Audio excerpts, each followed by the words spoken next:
Hello, beautiful humans. Welcome to the Human Beauty Movement podcast, your source for hope, healing, happiness, and humanity. My name is Jennifer Norman. I'm the founder of the Human Beauty Movement and your host. This podcast is here to guide you on your journey of self-love, empowerment, soul alignment, and joy. With each episode, I invite beautiful humans from all corners of the globe to join me for open conversations about their life lessons and the important work that they're doing to help heal humankind. Take a moment now to subscribe to this podcast so you don't miss an episode. I'm so glad you're here joining me for today's show. So, okay, listeners, let's get ready to embark on a profound exploration of resilience, hope, and the boundless potential of the human spirit. I'm so delighted to welcome Blanca Rodriguez to the Human Beauty Movement podcast as my guest. Blanca is the owner and CEO of Wounded Healer. Her mission is to spread awareness for the powerful benefits of physical activity, mindfulness, and personal growth.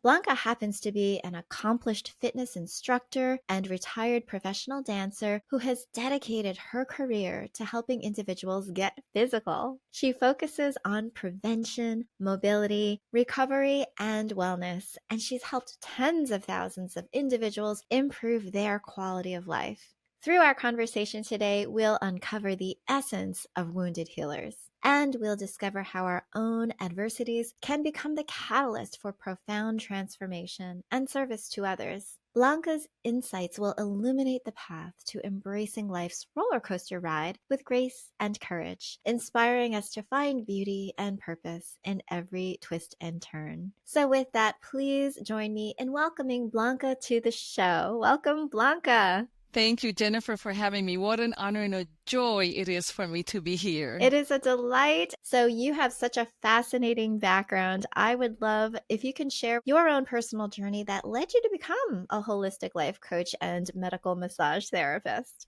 Yes, definitely. I've been in the service industry for a very, very long time. And in different aspects and seasons of my life, I have always been attracted tremendously to help others. It always brought me so much joy to help others. It always made me happy to do that. And then in my 30s, I became a licensed massage therapist for the state of Florida. And I've been practicing for 19 years already. My specialty and my calling has been medical massage therapy, which is the practice of helping people heal from the perspective of post-surgical, people that had auto accidents, senior living, because there's a lot of seniors here in Florida. So that has been definitely my calling as a massage therapist. I have worked on every single area of the massage therapy business. I have been in the spa industry. I have worked in hotels, but definitely the medical aspect of massage therapy has been the one thing that has been my calling, my blessing, my mission as well. And that goes hand in hand with good holistic life living. And based on helping so many thousands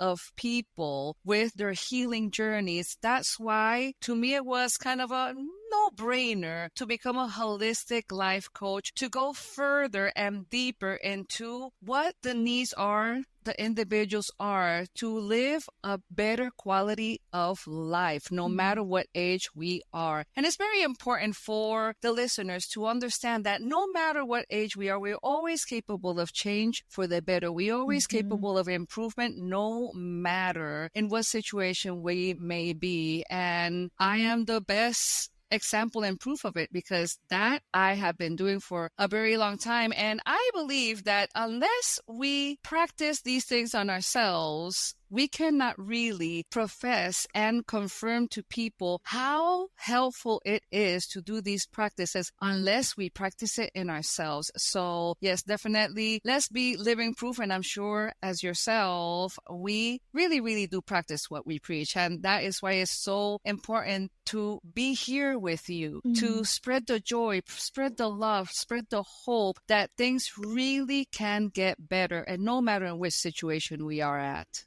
What a beautiful story. I love that you recognize that it was giving you joy to give, to help, to serve, because I think that a lot of people like the idea of doing that at first and then they start feeling a bit depletive, like they're giving too much. But you were able to maintain that joy and knowing that it was your passion and that it was right for you, and continue doing that into healing work as well as into coaching work. That's really, Yes. really special. What does it mean to you to be a wounded healer? And how have your own experiences then shaped your ability to help heal others from a place of being wounded? Yes, absolutely. Wounded healers, we are individuals who, with painful experience, enables us to help others. From the time I was 8 years old, I lost my father tragically and unexpectedly. My father was my person. I was daddy's girl.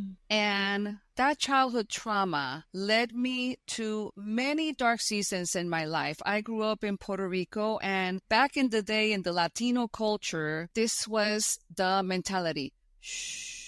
You don't talk about the dead. And that was the beginning of a very dark season in my life that lasted for a very long time. It was 47 years of silence, 47 years of not healing the wound. And right after my father's death, when I was 9 years old, I was sexually assaulted for the first time. And it didn't stop there, unfortunately. And I felt guilt, shame. That led me to a lot of confusion because we were living in a hush hush. You don't talk about the dead. You don't talk about mental illnesses. And that's another one. I live around a lot of family members, starting with my own mother, with chronic, untreated mental illnesses. And nowadays, mental illnesses are addressed in such a beautiful, more open way. But back in the day, that was non-existent. The help was basically non-existent. When somebody will accept that they had mental illnesses, it was because they will end up in a mental institution, and the approach to mental illness was just horrific. It was horrific. It was dark. It was isolating. And with those experiences alone, I started dragging my childhood trauma into my teenage years. And the reflection of my childhood trauma plus sexual assault led me to perform terribly in school. I was the rebellious one. I was the problem child, which led me to a lot of troubles in my younger years until the blessing in disguise came in my life that I got pregnant for my son. And that happened when I was 31 years old. So the level of wounds just kept on growing and growing and growing. And I felt at many times in my life where my life had no direction. I was always with the wrong crowd. I was making decisions that they were not exactly the best ones. But the one thing that really, really helped me is that I had the drive to at least go to school, become a professional, and have an independent life to the best of my ability, of course. But until I took the tools that were handed to me to turn my life around and make it better for myself, that is when better things started to happen for me. I say this all the time. I didn't give life to my kids. They brought a new sense of life to me. Ever since I became a mother, I said, okay, this is something that is bigger than myself. This mission of life is bigger than myself. I am not interested in them having a life of silent or quiet desperation as I have. And that is when suddenly and randomly I picked up a book from a random place called The Secret. And I was like, oh my God, I have secrets that nobody knows. And that was the catalyst. That was the beginning of so much better things to come to my life. And if I had the capability of working hard and getting out of that rabbit hole and going towards the other side, I believe that anybody can do it as well, and not do it for others, but doing it for myself, because self-love and self-discovery really comes from within. We cannot look for love and self-discovery outside of ourselves because it just doesn't work that way. It never worked for me, but now is a whole different story, because once we put the work into it, definitely the results show. Definitely the results will come to you and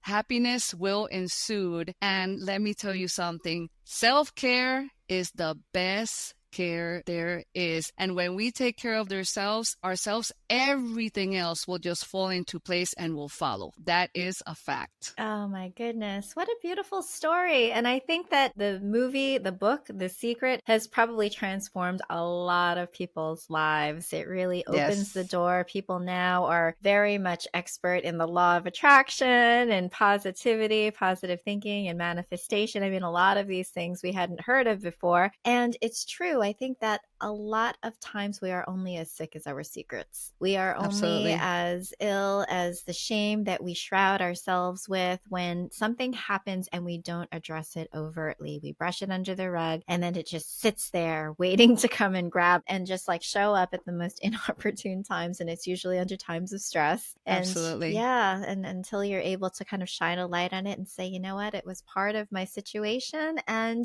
I've learned from it, or I can now move on. The grief isn't as bad as it was back then. Absolutely, absolutely. I was doing some research not long ago, and 2/3 of all children in the world will have some kind of trauma by the age of 16, whether it is the sudden tragic loss of someone, being bullied by family members or at school, or assault. I went through all of them at a very young age, and I am telling all these people that are out there, you're not alone. Seek help, speak up. Don't live a life of quiet desperation like I did, because you will always find the help that you so very much need. You just need to reach out and let go of that shame, because it was the biggest reason why I didn't speak up sooner is because I was in shame. I was in guilt. I thought that I had something to do with it. I thought that I was responsible for these things to happen to me. And no, absolutely not. Absolutely not. And that is why I'm here with you right here, right now, talking about this very important conversation that can help so many people out there. It is so important. Now, when you are helping people, if are coming to you for service, you are involved both in the physical aspect of wellness as well as emotional. So I'd love to hear how you integrate your holistic approaches into your coaching and therapy sessions. Yes, absolutely. Since I've been massage therapist all of these years, I have passionately make recommendations to my patients and clients to do some kind of physical activity. Why is that? Because physical activity, to me, physical activity is like the air we breathe. If we want better quality of life, if we want to have longevity in a very healthy way, we have to do some kind of physical activity with something as simple as walking. I was reading about Socrates not long ago, and Socrates used to, while he was giving class to his students, he was walking while he was teaching. Why is walking so important? Walking is a de-stressor. When you walk, you get better oxygenation in your bodies. When you walk, it helps with depression, it helps with stress, it helps with anxiety, and it helps with creative ideas. That is why such a simple exercise as walking can really make a difference on everybody's life, no matter what age we are. So I start when I may advise my patients and clients about physical activity. I don't want them to feel overwhelmed by trying to push into, you need to go to the gym and you need to do this class and this and this and that. No, hey, something as simple as walking. Do you go and for walks? Yes, I have a dog. Okay, how many times a day you take your dog for a walk? Oh, maybe once or twice. How long? 5 minutes. 5 minutes is not enough. 5 minutes is not enough for you. 5 minutes is not enough for a dog. The minimum time for good physical activity is 15 minutes minimum of time on a daily basis, twice a day, at least for a dog walk. Anybody can add 30 minutes of physical activity to their lifestyle on a daily basis. And it's only about us putting it in our schedule, making this happen, because when we really want something, we will make it happen no matter what. So that I start with that advice. The simplest advice is the best advice that someone can take, especially when I'm doing my life coaching, because many clients, they come to me confused they want to reorganize their lifestyle. So it's a little by little and a one thing at a time basis. But the ones that come to me saying, I want to lose certain amount of pounds, what can I do? The best approach is the simplest approach, because if we do elaborate way too much, they will get overwhelmed and they will do absolutely nothing. This I have seen with many different groups of people in my career. I have worked from youngsters all the way to senior living. Yeah. Senior living is what I'm doing at the present day. I'm doing senior physical activity living, and they do get overwhelmed by me if I give them way too much information, they will just do nothing. So many times in life, the simplest forms of communications are definitely the most effective ones. So this is what I highly advise to anybody that wants to start any kind of physical activity. If you have the capability, if you're okay with walking, because there's people with disabilities, that is a whole different story and there's a whole different approach for them. But for people that have, so to speak, normal lifestyles, walking is the best way to go, or swimming. That is for sure. Great advice. Great advice. And I have come to see how unhealthy some people's lives have become. The sedentary lifestyle, the not getting any physical exercise. What they're eating is a lot of processed foods, just like the entertainment that they're consuming is not really feeding positive energy. And so it's like no wonder these ailments start coming about when we're not treating ourselves energetically and physically and mentally with good nutrients, frankly. It's like absolutely air, sunshine, light, plants, just all of these things that are free, readily available to us, but we don't incorporate them as well into our lives. Why do you think that is? Why do you think we've gotten into this place of unhealthiness?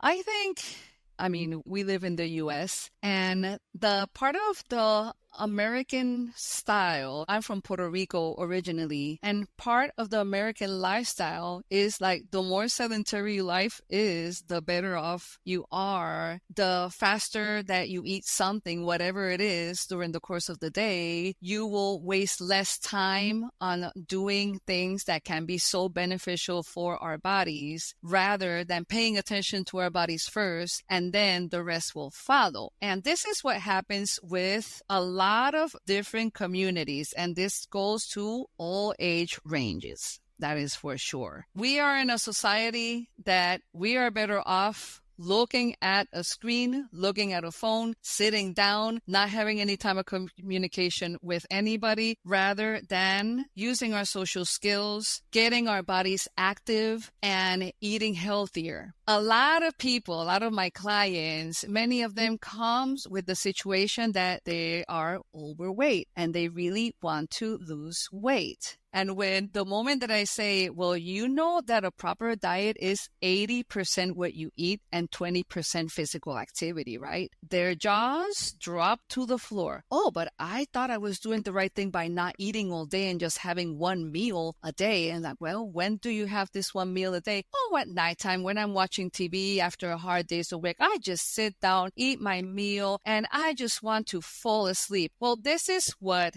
happens. When the body is depleted of proper food, the body will keep in everything that will receive with that one meal a day. And if the one meal a day is full of sodium, full of fat, full of things that are just not conducive for a healthier lifestyle, you will never lose weight. It will never happen. You can starve yourself the whole day and then you eat a massive plate of food and just go to sleep. Guess what's going to happen? Everything, your body's going to slow down. Your digestive system is suffering tremendously because you're overloading a system that is running on empty, basically. So definitely 80% what we eat and 20% exercise, it will make a whole difference in our lives, regardless of being in a diet or not, regardless of wanting to lose weight or not. Definitely still is 80% what we eat and 20% the physical activity what we do. Let's remember, when you hear around that we are what we eat, is absolutely right. So let's keep that in mind, please. Exactly. Sometimes I'm just if I was what I ate, it would be ice cream, a beer, it would be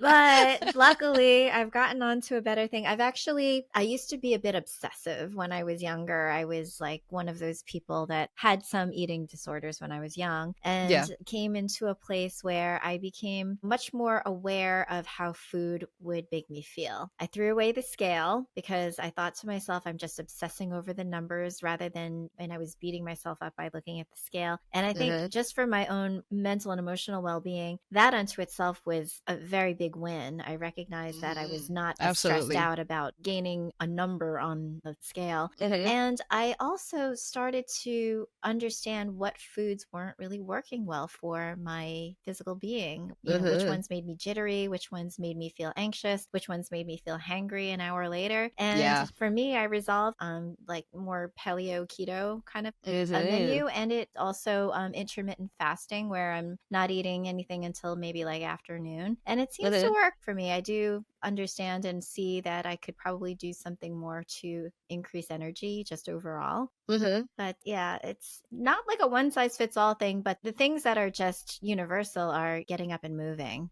and Absolutely. eating more colorful stuff on your plate, making sure it's not Absolutely. just like bland food or too much processed food. Exactly, exactly. Well, the more colors we have on our plate, we know that the better it is the fuel that we will get in our bodies. And Mm. I agree totally with you. I do interval fasting. That is my method of eating. I always feel good. I feel energetic. So clearly is working fantastically for me. My husband, he's in the keto diet and it works tremendously for him. Mm-hmm. I tried a little bit of his keto and my Not for body you. just said, no, this is not for you. But interval fasting definitely has helped me tremendously. I've been practicing it. Oh my God, it's going to be like a year Mm. that I've been doing fasting and my body feels really, really good. And I'm in my late 50s. So I'm in the middle of my menopausal stages. Mm-hmm. And this is what happens with perimenopausal and menopausal women specifically. Our bodies are changing tremendously Oh yeah. in those years. It's unavoidable. If you are a woman with a vagina, you are going to go through menopausal stages. It's unavoidable. Everybody will go through it. But the more informed we are about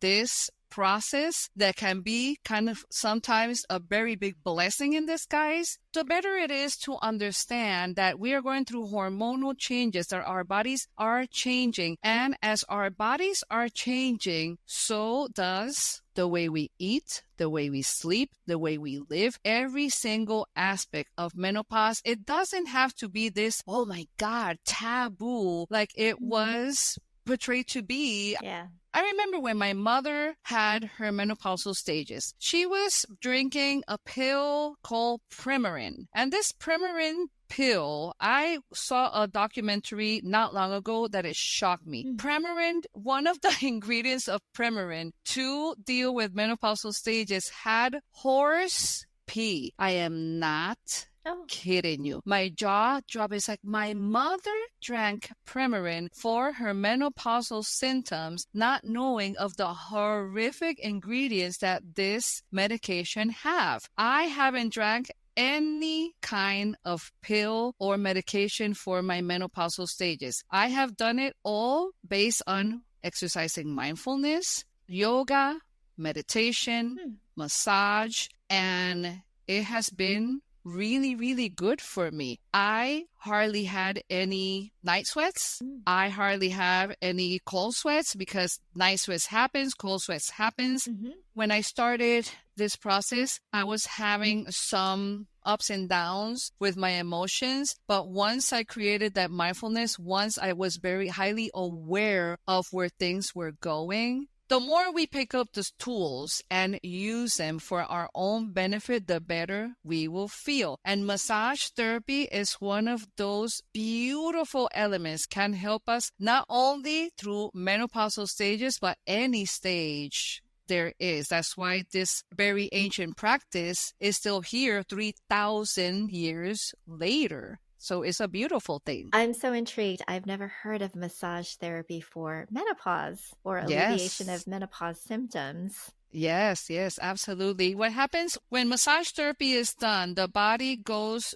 through a hit of dopamine and endorphins. Dopamine is the chemical of the feel-good chemical. So the dopamine levels, as we get massage, the dopamine levels will kick off and we feel better. The endorphin levels will be happy and we will feel calm. The serotonin levels is a mood regulator. So if we are moody, if we're tired, if we're stressed, by receiving a massage, these three happy chemicals in our bodies will get even happier by the practice of massage, besides relieving tension, muscular tension, because massage is with the purpose of manipulation, is the manipulation of soft tissue or muscle with the purpose of healing or relaxation. That is why massage therapy is so important, not only for sports people, for stress, but for women in menopausal stages. I am living proof that it works. I get massages twice a month because my job is very, very physical. I massage a lot of people on a weekly basis. So not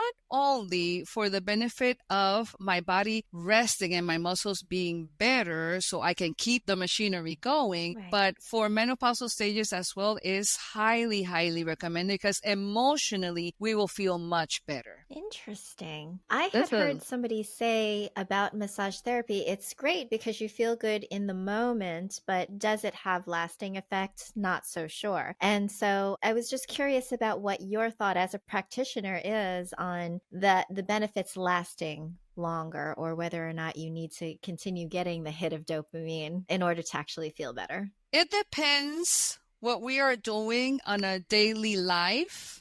It depends highly on what we're doing that the benefits will last longer or less. I get massages every 2 weeks because physically my body needs it. I can keep on rolling with my level of work. For people that have physical jobs, I highly recommend every 2 weeks or every 3 weeks. For people that have a sedentary lifestyle, I recommend everybody at least once a month should be the minimum to get a massage so we can feel better. And it's up to us how long the good effects of massage therapy last depending on what we're doing. If we are practicing mindfulness, if we are meditating, if we do go into prayer, when we practice gratitude, how important is to practice gratitude to be in a calmer state. And when we are in a calmer state, the body definitely follows and our muscles will stay more relaxed for a longer period of time. Definitely. There is a difference between a good massage and a not so good massage, isn't there? Very true. I cannot agree with you more on that one. Over the years, I have received many massages from a lot of people. And let me tell you something. When you find a good massage therapist, stick with that massage therapist because finding another one can be, oh my God, a project. It's it can hit or be. miss, yeah. Yes, ma'am. Absolutely. I agree. I totally agree with you. There are some that just feel like their hands were made from God, and then others where you're like, oh my gosh, please get your hands off me right now because you're torturing me. So true. Or, oh my God, I'm asking for a deep tissue massage, and it's like cat stroking your back. And it's like, yeah. Oh my God. Exactly. It's like I asked for something. It's like, please help me with this and that. And when I'm done with the massage, oh my God, I feel like nothing was done that I asked. I feel like this person didn't hear a thing that I asked for. And I always tell my massage therapist, hey, I'm a massage therapist too, so you can imagine what my needs are. My arms need you, my back needs you, your neck, my feet, my neck, my shoulders. So please work on that all you want. And yes, just like you said, Jennifer, it's a hit or a miss. So I'm telling you, when you find a good massage therapist, stick to that person because it's not the easiest thing in the world to find another one. It's really, really good for you. Yeah. Well, my ears are perking up that you say get a massage every month. I'm like, oh my gosh, what a treat. Because it's like to some people, and including myself, it's like if you go like once a year, that's like a big deal. It's like I'm going for a massage at the spa. And It's like a very big deal. It's a very big deal. But okay, this is our opportunity to tell funny massage stories. And I will go first because I am thinking of a funny massage story. And this was the very first time that I ever got a massage and I had no idea what to do. And so you'd think, okay, you go and you're disrobing and you're supposed to lay on the table. But I was so nervous. I was probably in my early 20s and it was a treat. It was like a company sales meeting where they gifted everybody could go to the hotel spa and get a service. And so I was like, oh my gosh, this is my first opportunity to get a massage. Yay me. Yeah. And so I go in and the woman leaves and she's like, okay, I'll be right back. And I had no idea what to do. And I'm sitting there and I'm looking around and I see that there's like a cardigan, like a sweater that's like left on a chair, like in the room. And so I put it on and I'm like laying there on the bed. And she comes in and she's like, are you going to wear my sweater for this massage? And I was like, oh, I'm so sorry.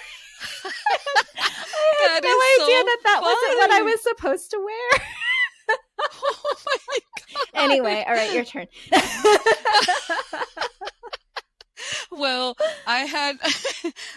there's always a funny massage story. Definitely. I agree with you on that one. One time I was going to provide a massage to a client, right? So this person comes in and he was a gentleman, a very nice guy, sweet man, older gentleman. And he tells me, well, this is my first massage. My wife gave me this massage for my birthday and I don't know what to do. I have never done this and she forced me to do this crap. Oh, he ranted. He was like, she forced me to do this crap and I don't want to do anything. Yeah. And he was honest and I really appreciated that. And I said, well, sir, we will do whatever it is more comfortable for you. Would you like a massage where you're fully dressed? Because I have done massages with people fully dressed or I put them on the table, half dressed or keep your shorts on. I have worked on a lot of people that they keep their shorts on and I don't have a problem with that.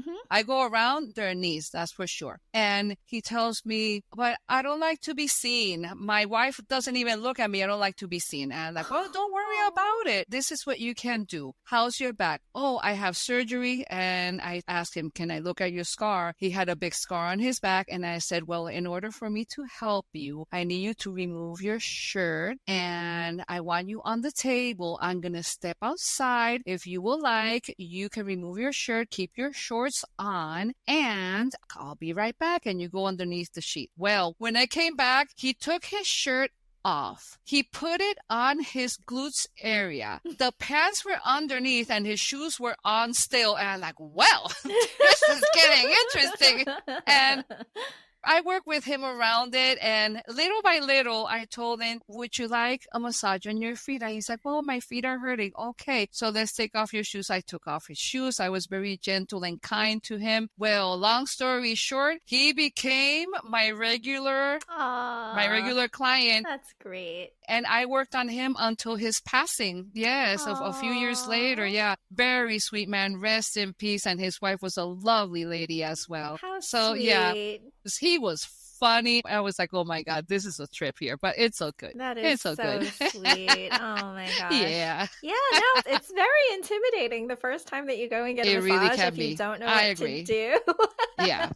Yeah. And oh then my God. The other yes. thing too, I have to say, I had been for so many years very shy about saying if it wasn't like as good as I like. They were like, "How is everything? Is the pressure okay?" I'd be like, "Yeah, that's fine." Meanwhile, I'm like dying, or I'm like, because it's so hard or it's too soft. I was too afraid to say. I was like, "Oh, I don't want to hurt that person's feelings." That says more about me than that. Yes. You know what, Jennifer? I'm very glad that you brought this up because there has been many people in my career and many people that I know that they have been, it's like, oh my God, I was uncomfortable in this massage, but I didn't want to make the massage therapist feel bad. And I can tell you and everybody out there, we will feel worse if you are uncomfortable. Yeah. Because our scope of practice is about, first of all, doing no harm and for the client or patient to feel the good effects of massage, not for the person to be uncomfortable on the table, like, oh my God, this is too much pressure and I'm losing my breath, or I feel nothing here. We want our clients to feel comfortable. So whenever you feel like, okay, this is too much pressure, please light it up a little bit, please say so, because this may cause accidents. This may cause to people to hurt when it's totally not necessary for them to hurt. So I highly advise to all our listeners out there, when you are on the massage table and you need some extra pressure or less pressure, please say so. We really, really do appreciate it. Yes. I am so glad that you said that, because Yes. and I think that a lot of times it's like, oh, I didn't want you to feel, and then you end up not going back because you're like, oh, that person didn't know, they should have known how, like what the right pressure was for me, or what I needed. They should have been able to feel that, or what have you. But nonetheless, I think that we all have our responsibilities to make sure it's a good experience all the way around. Absolutely. Absolutely. And you also do canine massages. I can't let this podcast go without you talking about canine massaging. Wow, that's amazing. Yes, I'm glad. Thank you for that. Canine massage therapy or animal massage therapy has been around since 2700 BC. What? It's a very ancient practice. Human massage therapy started in 3000 BC exactly. So in 2700 BC, 300 years later, animal massage therapy began in China and India. These two countries, they believe a lot in alternative medicine, not only for humans, but their animals as well. And I applaud them for that eternally. And then it kept coming towards the Americas, and animal massage therapy was introduced in the U.S. in the 1970s with equine massage. And later on, of course, canine massage therapy came into the picture. But this very ancient practice is kind of relatively new here in the Americas. And as powerful as massage therapy is on us humans, that is how powerful it is on dogs specifically. I'm a canine massage therapist. Is equally powerful in animals as well. The same fantastic and powerful benefits that our dopamine levels raise, the serotonin, the endorphin levels get really, really happy. Our dogs have, guess what? Dopamine, oxytocin, serotonin, and endorphins. Our dogs have these chemicals as well. We are mammals. If there's something that we share with our dogs, is that we are mammals, both of us. And the first sensation that we experience as infants and puppies too is the power of touch. So the touching sensation is the most similar sensation that dogs and us have alike. And dogs love their massages. Dogs get spastic, they get stressed, they get sad, they get angry, they have separation anxiety. My true calling has been for my senior dogs. I've been senior canine massage therapist ever since I started my career. I did my internship at a no-kill shelter for dogs, but my biggest challenge when I started doing canine massage was going to the shelter and working with neglected, abused, abandoned animals. I saw many horrors. I was in a very chaotic environments in cages with these dogs. And when I am telling you that 98% of these dogs received the massage as I knew them since birth, it was amazing. It was heartwarming. It was difficult, and it was a miracle for me to be with them, helping these defenseless animals feel better in any sense of a way. Any little help is still help. And to this day, I have plenty of doggy clients that they don't call me their massage therapist. They call me auntie, because they know that when auntie comes to that door, the first thing that's going to happen is going to be hugs, kisses because I know them and they Aw. know me already, treats, of course, and of course, the powerful benefits of massage therapy. Ah. The same beautiful effects that massage therapy that has on us humans, it is right there with our canines as well. Highly, highly recommended. And I want to remind many people out there, canine massage is not rubbing the dog. Canine massage is not petting the dog. Canine massage is the manipulation of soft tissue and or muscle with the purpose of healing or relaxation. I have had animals from puppies all the way to palliative care, which is death, and the same effects. I have worked on agility dogs. I have worked on competition dogs. I have worked on battered dogs. I mean, the whole shenanigans. Wow. And the same effects are really, really powerful. And if you want to help your dog with better quality of life, canine massage should be added for your baby because our dogs are not dogs. Our dogs are family. Oh my gosh, I'm Yes. overwhelmed with joy in hearing all of that. How amazing. And it is reminding me of all of those wonderful TikTokers who do spa days on their dogs and on their cats and put the cucumber slices and buff I their love little, it. And they put the moisture and they Oh, get them that's all so prim and adorable. proper. And I'm like, I want a master that will do that for me. It's like, I want to be Me pampered too. like that every day. Oh my gosh, how spoiled. And a lot of people will say that. They'll be like, Absolutely. okay, is that just going a little bit over the deep end to be Oh, no, giving your not at dog all. a canine massage when I don't even get to afford a canine massage You know what? In my experience, Jennifer, I have this client that I work on her two golden retrievers, Bodie and Brady. They are my boo-boos, these two. Well, mom doesn't get massage and the dogs get massages on a weekly basis. Weekly even. And on a weekly basis, these two have their massages, and I wish you could see that the dog will give the paw and he will be like this. I love it. I love it. I love it. Yes, yes. Oh my Very, very powerful. That's the best job ever, Blanca. Oh, yes, absolutely. Oh, what a miracle. I love it. I love it. No offense to my humans, but there's nothing like canine massage therapy. Humans, nothing. Wow. Okay, well, I also want to ask you about your book, Impact Leadership, where you delve into your own life experiences. I would love to know, what motivated you to share your story and what can people expect by reading it?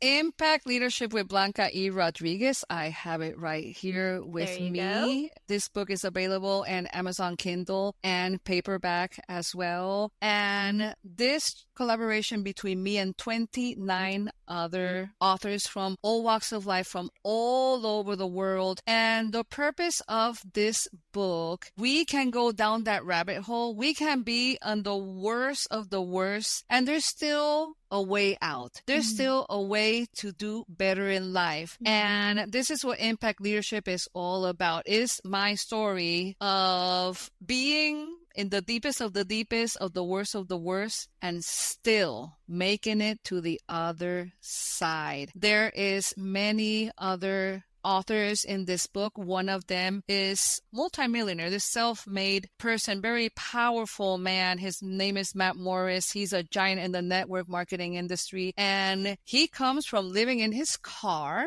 He lost his father to suicide when he was a teenager.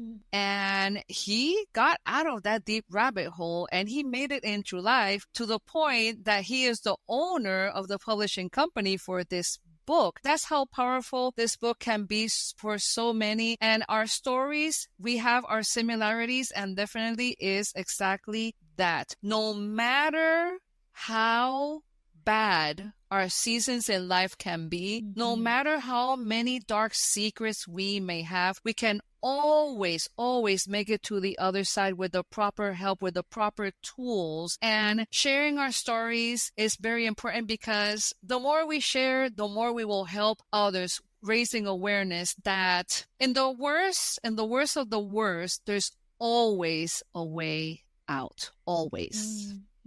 Blanca, how beautiful. I would love for you to be able to share where everybody can find you. What is the best way to get in touch with you if people want to learn more? Yes, absolutely. I have a website. The website is www.woundedhealer.us. I am in social media. I have a page on Instagram that is called Wounded Healer Blanca E. I'm in TikTok as well, Wounded Healer Blanca E. I'm in all platforms, Instagram. I have 2 pages in Facebook, TikTok, Threads. I am here to serve. I am here to help anybody that it is in need of a helping hand, because we never know who can be hearing and listening to this and say, wow, there is a possibility that I can make it through the day or through the week or through life, perhaps, no matter what age we are. Definitely. Blanca Rodriguez, thank you so much for spending your day with me here on the Human Beauty Movement podcast. It was a pleasure to speak with you. Thank you, Jennifer. It was an honor for me to be here. And thank you so much for everything you do and for helping the world be a better place. Thank you. Thank you for listening to the Human Beauty Movement podcast. Be sure to follow, rate, and review us wherever you stream podcasts. The Human Beauty Movement is a community-based platform that cultivates the beauty of humankind. Check out our workshops, find us on social media, and share our inspiration with all the beautiful humans in your life. Learn more at thehumanbeautymovement.com. Thank you so much for being a beautiful human.